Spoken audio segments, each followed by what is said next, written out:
Hi friends, అందరికీ నమస్కారం. Welcome back to Akhila ఎడ్జే న్యూస్. ఈరోజు రాష్ట్ర వ్యాప్తంగా అలాగే దేశవ్యాప్తంగా అయితే బంద్కు అయితే పిలుపునివ్వడం జరిగింది. ఏపీ రాష్ట్ర వ్యాప్తంగా గవర్నమెంట్, ప్రైవేటు స్కూళ్ళు, కాలేజీలు, ఆఫీసులు, ప్రభుత్వ కార్యాలయాలు మూసివేయడం జరుగుతుంది. దీనికి సంబంధించిన నోటిఫికేషన్స్ కూడా రిలీజ్ చేశారు.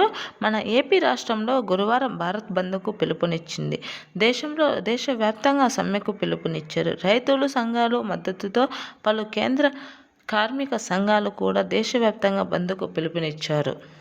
దీనికి కార్మిక సంఘాలు తీసుకున్న ఈ నిర్ణయంలో అనేక రంగాలకు ప్రభావితం చేయనుంది. అనేక రాష్ట్రాలు బంద్లు చేస్తున్నాయి. ముఖ్యంగా బ్యాంకింగ్ కార్యాలయాలు, రవాణా శాఖలు, ప్రభుత్వ కార్యాలయాలపై ప్రభావం చూపుతుంది.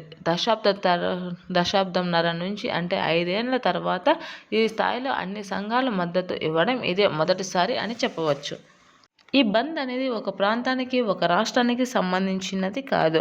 ఇది కాశ్మీర్ నుండి కన్యాకుమారి వరకు ప్రధాన కాశ్మీర్ సంఘాలు పాల్గొంటున్నాయి.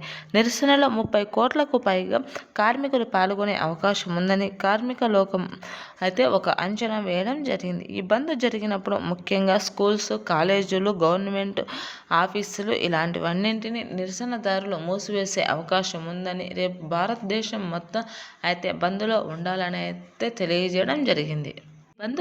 ఈ బంద్కు సంబంధించి రైతులు అలాగే కార్మికులు మొత్తం అందరికీ కలిసి ఈ బంద్ను ఏర్పాటు చేసినట్టు తెలుపుతున్నారు.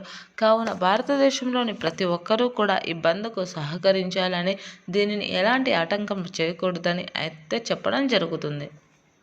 5 సంవత్సరాల తర్వాత భారతదేశం మొత్తం బంద్లో పాల్గొనడం ఇది మొదటిసారి అవుతుంది. ఇందులో గవర్నమెంట్ ఆఫీసులు అలాగే స్కూల్స్, కాలేజెస్ ఎలాంటివి ఓపెన్ చేయకూడదని అయితే ముందుగానే హెచ్చరికలు ఇవ్వడం జరిగింది. కావున ప్రతి ఒక్కటి మూసివేయాల్సి ఉంటుంది.